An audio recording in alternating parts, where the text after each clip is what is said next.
Ako, patay na, yari. Oh, patay.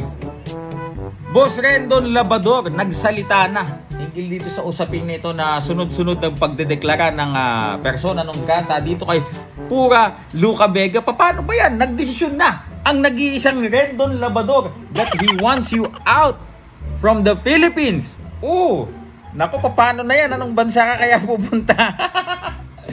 Di ba? Nabasa ko yung mga sinasabi nitong ano na to paano ba tawag sa kanila? Drag artist or performer. Sabi niya, dinideklara niyo akong persona non grata without making any dialogue, without asking me ano ba yung naging reason ko.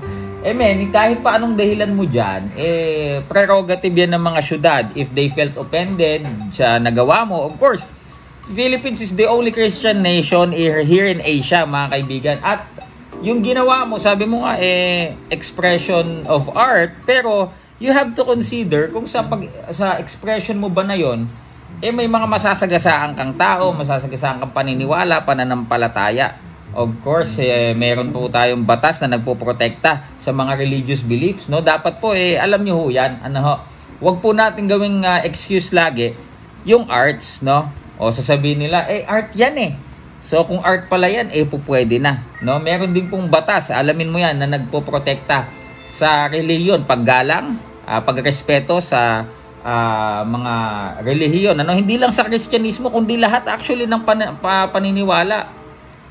So dapat yan ang inaalam natin. Ba ikaw ay isang performing artist, no? Ito bang performance ko na to may masasagasaan ba akong mga tao? Lalo pa, no?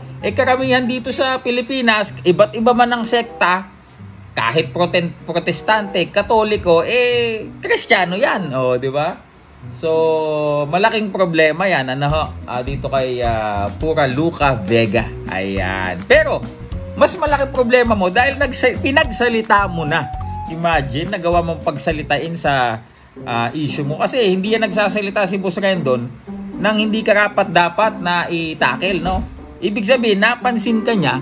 Ibig sabihin nito, talagang napukaw mo ang atensyon ni Boss Rendon at kinakailangan mo nang mag-impake, magmadali ka na. Dahil sabi ni Boss Rendon, he wants you out of the Philippines. Mga idol. So, nako, saan kayang bansa pupunta ito si Pura Luca Vega, mga kaibigan? Comment down below. Ngayon ba, sang-ayon kayo kay Boss Rendon na he wants this guy out from the Philippines, mga idol? O kayo ay hindi sang-ayon? Comment down below. Silver Voice TV. Peace.